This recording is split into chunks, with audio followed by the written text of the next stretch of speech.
Hello student, life is full of uncertainties. Whether it is a game of cricket, the possibility of a rain on a particular day, the selection of a student in IIT, you name an event, it is full of chances. We'll be talking everything about chances in this lecture. Probability, you have learnt a very brief detail in the previous classes. In this lecture, we'll be learning the entire detail. We'll be going into the depth of the probability. Let us first start with the few basic terms we'll be using in the probability.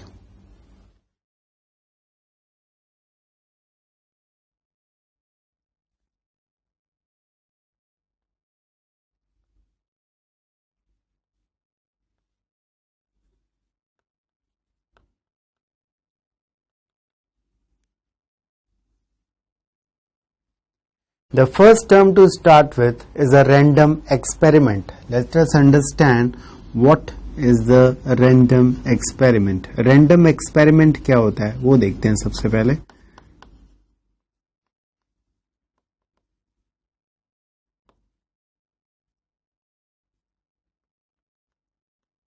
Random experiment वो term है जिसमें कि outcome जो result है that can not be predicted.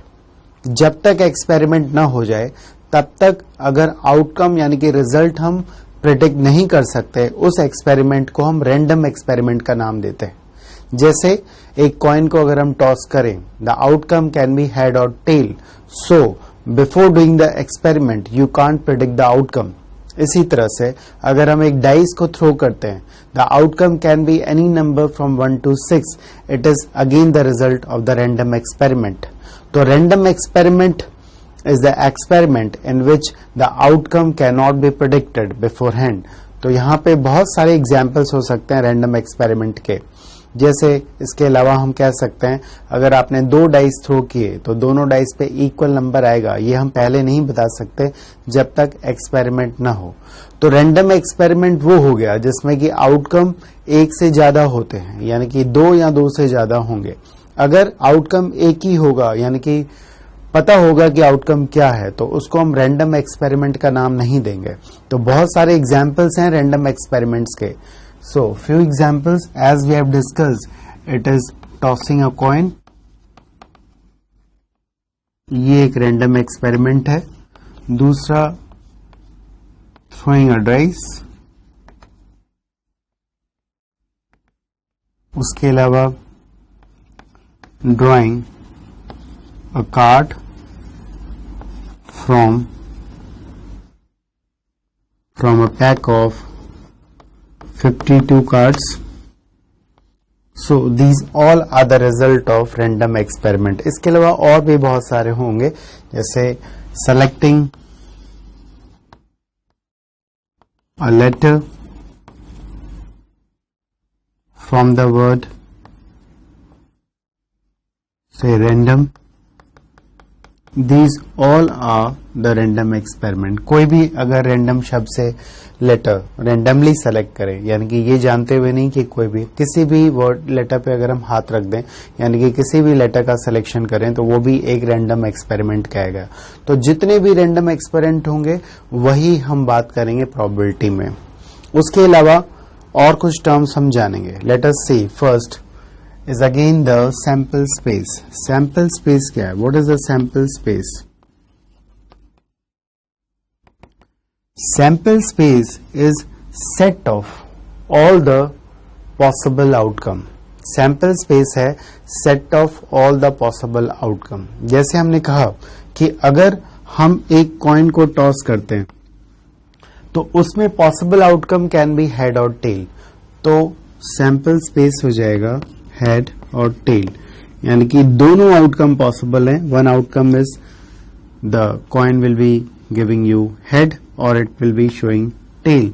तो ये 2 possible outcome हुए. तो sample space is actually the set of all the possible outcome. अगर हम 2 कॉइन टॉस करते हैं तो सैंपल स्पेस क्या हो सकता है? It can be head head, it can be tail head, it can be head tail और it can be tail tail. तो यहाँ पे सैंपल स्पेस में 4 एलिमेंट होंगे, यानी कि इस सेट में 4 एलिमेंट होंगे. Again if you throw a dice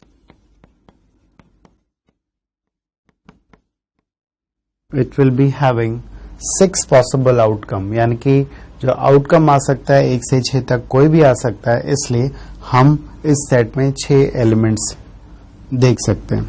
again अगर आप पेयर ऑफ डाइस थ्रो करोगे, यानी कि अगर हम 2 डाइस को इकट्ठे रोल करते हैं तो क्या हो सकता है, सेट आएगा इसमें पेयर, यानी कि एक डाइस पे 1 आ गया, दूसरे पे भी 1 आ गया, एक पे 1 दूसरे पे 2, एक पे 1 दूसरे पे 3 and so on. In total there will be 36 element, इसमें 36 एलिमेंट्स आएंगे। तो सैंपल स्पेस बहुत बड़ा भी हो सकता है, बहुत छोटा भी हो सकता है।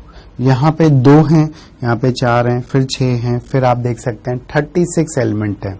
इस तरह से एक सैंपल स्पेस होता है जिसमें कि फाइनाइट नंबर ऑफ एलिमेंट होते हैं, फाइनाइट आउटकम होते हैं। ये सारे उसी के एग्जाम्पल्स है। In these all examples you can see the number of possible outcome of finite, but there can be a sample space in which the number of possible outcome will be infinite. So that is known as infinite sample space, and this one is all are the example of finite sample space. Infinite sample space क्या हो जाएगा, infinite में क्या होगा, उसमें आप देख सकते हैं जैसे कि कोई भी नंबर अगर हम सेलेक्ट करें, any number which is lying between 1 to 4. Now there can be infinite numbers which can be lying between the two numbers 1 to 4. So this sample space will be containing infinite numbers and all cannot be written. Again और भी बहुत सारे examples हो सकते हैं. Let us say if you select a point in this region, अगर इस reason में कोई भी पॉइंट हम रेंडमली सेलेक्ट कर लें तो इसके सैंपल स्पेस में भी इनफाइनाइट एलिमेंट्स आएंगे। तो ये सारे एग्जांपल्स हैं इनफाइनाइट सैंपल स्पेस के। we'll be working on the problems which will be containing the infinite sample space, but उससे पहले हम बात करेंगे उन प्रॉब्लम्स की जिसमें कि फाइनाइट नंबर ऑफ आउटकम्स होते हैं, यानी कि उसका सैंपल स्पेस जो होता है वो फाइनाइट होता है। इसके अलावा कुछ और टर्म्स की बात करते हैं, इसके बाद हम बात करेंगे इवेंट की। इवेंट क्या होता है, let us see what is event.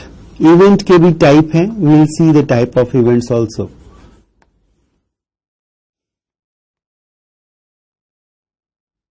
Event is basically the subset of the sample space. कोई भी आप सबसेट बोलेंगे तो वो एक इवेंट को बताएगा। डेट मीन्स मान लो जैसे हमने कहा कि if I M throwing a pair of coin, अगर हम पेयर ऑफ कॉइन को टॉस करते हैं तो यहां पे उसका सैंपल स्पेस हमने देखा था जिसमें कि 4 पॉसिबल आउटकम थे। ये 4 पॉसिबल आउटकम थे। नाउ एक इवेंट ई हो सकता है जो बता रहा है कि both of the coins are showing head. अगर दोनों कॉइन्स हेड शो करते हैं तो this is actually event and it is basically the subset. ये सैंपल स्पेस का एक सबसेट है। इसी तरह एक और इवेंट हो सकता है E2 जो कह रहा है कि देयर इज एटलीस्ट 1 टेल। अगर E2 एक इवेंट है which is showing you at least 1 tail, so it will be containing 3 elements. ये 3 एलिमेंट्स को कंटेन करेगा।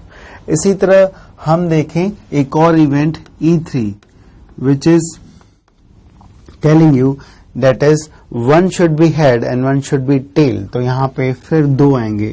दैट मीन्स एक टेल, एक हेड और एक tail. That means an experiment, random experiment can be divided into number of events. बहुत सारे events निकल सकते हैं एक एक्सपेरिमेंट के थ्रू।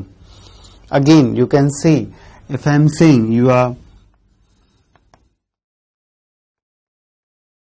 रोलिंग अ डाइस जिसमें पॉसिबल आउटकम ये है। Now again A is the event. A is the event that the outcome is a prime number. तो prime number में क्या आएगा 2, 3, 5. Again B is an event. The outcome is an even number. C is an event. The outcome is a number which is less than 3. D is an event. The outcome is a multiple of 3.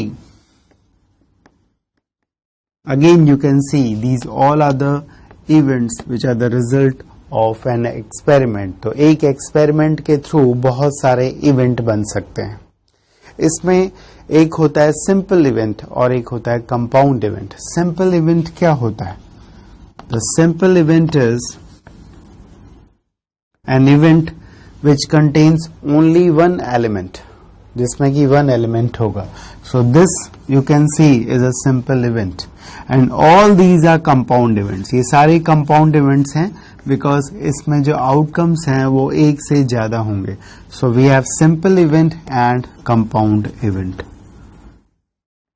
I think things are clear. So compound event is an event which is containing more than two outputs. तो ये हो गए compound event और ये हो गया simple event. इसके बाद एक और टर्म पे आएंगे. Before coming to the definition of probability we will be understanding one more important term. और वो टर्म क्या है? वो दैट टर्म इज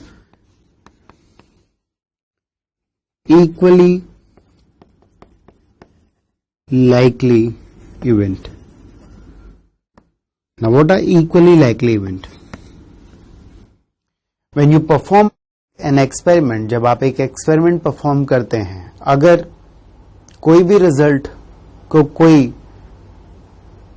फेवरेटिज्म न मिले, दैट मीन्स किसी भी आउटकम को ऐसा ना हो कि ज्यादा वेटेज दिया जाए, तो ऐसे सारे इवेंट्स को हम इक्वली लाइकली इवेंट्स कहते हैं. फिर से समझते हैं. दैट मीन्स मान लीजिए अगर आप एक फेयर कॉइन को टॉस करते हैं, तो फेयर कॉइन को जब हम टॉस करते हैं तो हम ये मानते हैं कि हेड आने की जो चांसेस हैं और जो टेल आने की चांसेस हैं वो दोनों बराबर हैं. इसका मतलब ये जो आउटकम है ये एक इक्वली लाइकली इवेंट्स को जन्म देता है. इसी तरह से अगर हम एक डाइस को थ्रो करते हैं, तो वहां पे 1 आने की पॉसिबिलिटी या प्रोबेबिलिटी, 2 आने की, 3 आने की, 4 आने की, 5 आने की, 6 आने की. That means the outcome of any number lying between 1 to 6 will be having the equal possibility or probability. तो ऐसे इवेंट्स को हम बोलते हैं इक्वली लाइकली इवेंट. इसी तरह से एक अगर well shuffled pack of card है, प्लेइंग कार्ड्स है, तो उसमें किसी भी कार्ड के आने की जो संभावना है, जो प्रोबेबिलिटी है, वो सेम होगी. ऐसा नहीं होगा कि किसी पर्टिकुलर इवेंट को हम ज्यादा फेवर करेंगे या फेवरेटिज्म होगा. तो इक्वली लाइकली इवेंट्स वो इवेंट्स होते हैं in which the probability of getting an each and every outcome is same, जिसमें कि हर एक रिजल्ट के आने की, यानी कि हर एक आउटकम के आने की पॉसिबिलिटी जो होती है वो सेम होती है, यानी कि हम किसी को भी फेवर नहीं करते. और ऐसा तब होता है जैसे इन केस ऑफ कॉइन, उसमें अगर एक फेयर कॉइन की बात हो रही है, if the word is fair coin then the outcome will be equally likely. उसमें हेड और टेल आने की जो चांसेस होंगी वो सेम होंगी, यानी कि 1/2 और 1/2 होंगी. इसी तरह अगर आप एक फेयर डाइस को थ्रो करते हो, यानी कि ऐसा डाइस जिसमें कि हर एक के आने की पॉसिबिलिटी सेम हो, तो उसको हम इक्वली लाइकली कहते हैं. ऐसे बहुत सारे एग्जाम्पल्स हैं जिसमें कि इक्वली लाइकली का रिजल्ट आता है, लेकिन कई बार ऐसा भी होता है कि जिसमें कि इक्वली लाइकली नहीं होता है, जिसमें कि हम किसी पर्टिकुलर इवेंट के आने की चांसेस को ज्यादा लेते हैं. So now we will be learning the first definition of the probability, that is the classical theory of probability. और उसमें जितने भी आउटकम की बात हम करेंगे वो सारे इक्वली लाइकली होंगे, जिसमें सबके आने की चांसेस जो होंगी वो सेम होंगी. So let us understand this definition and we will be going through the number of examples on that.